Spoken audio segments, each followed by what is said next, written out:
bienvenue à l'histoire de paranormal. Aujourd'hui, nous allons parler du paranormal.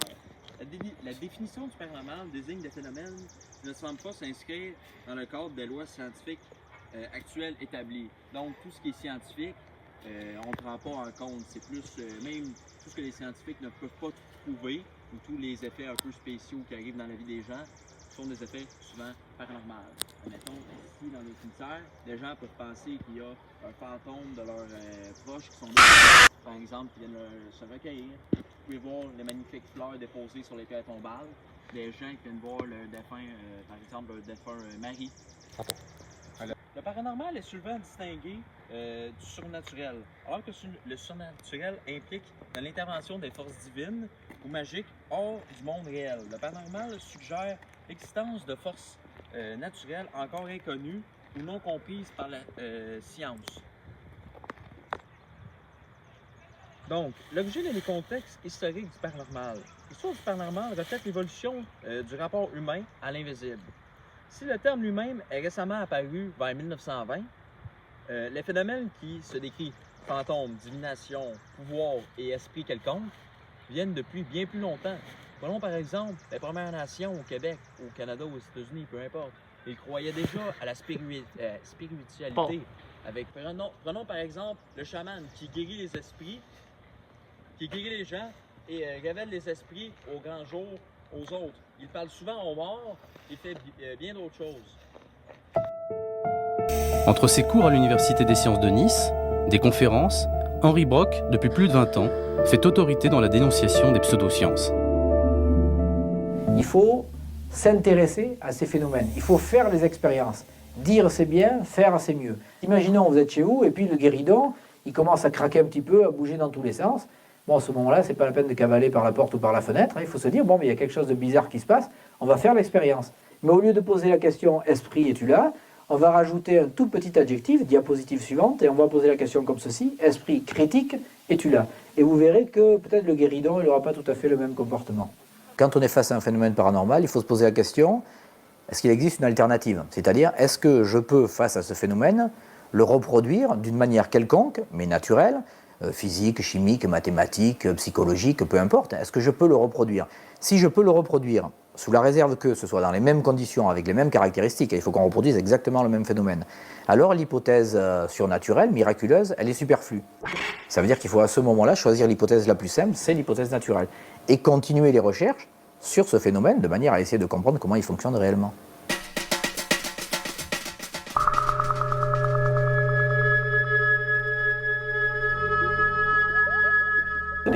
Derrière la parapsychologie, on trouve l'affrontement, enfin pas éternel, mais depuis toujours, entre matérialisme et spiritualisme.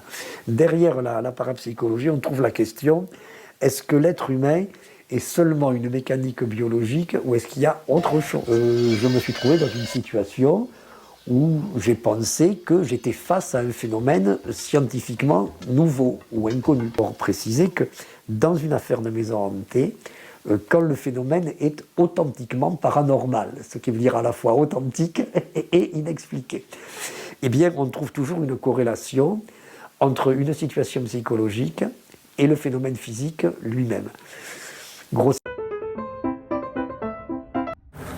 Il y a beaucoup de noms qui sont devenus célèbres à cause du paranormal partout dans le monde, que ce soit des personnages paranormaux comme des esprits ou même des enquêteurs, des chasseurs de fantômes et plus.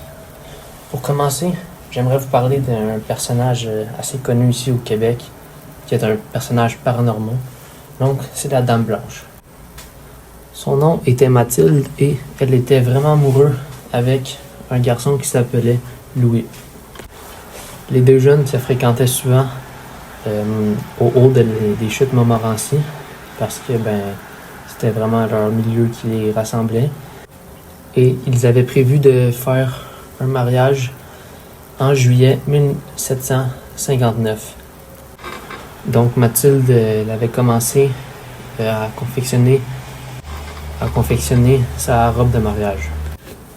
Par contre, le 31 juillet 1759, les Anglais ont décidé d'attaquer les Français proches des chutes Montmorency et Louis faisait partie de la milice qui combattait les Anglais.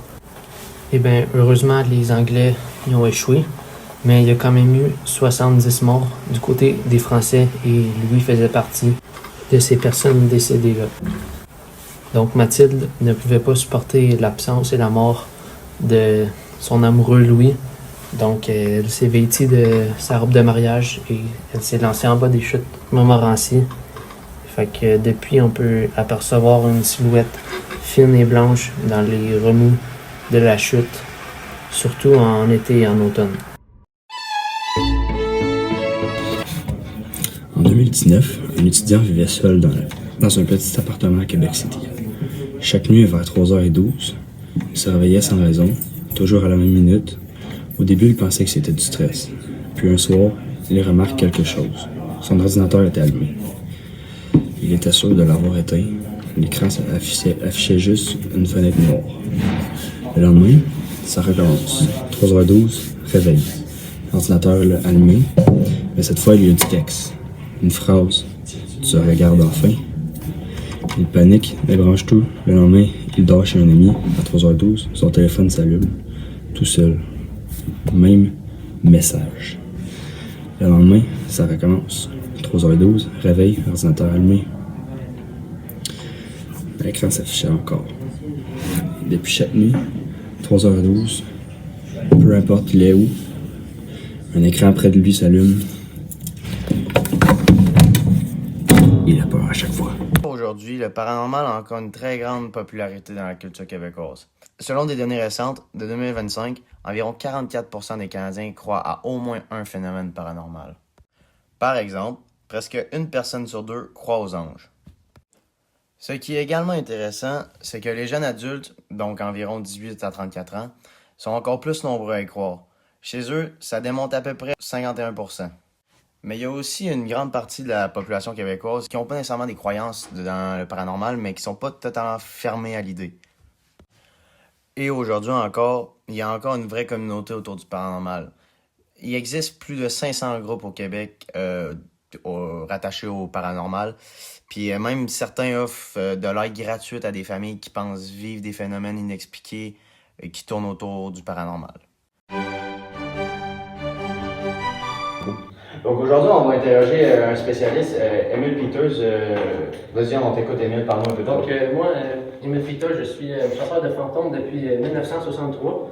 J'ai aidé beaucoup de familles à se débarrasser des esprits parce que, comme on entend souvent dans les histoires, il y a beaucoup d'esprits qui habitent des maisons.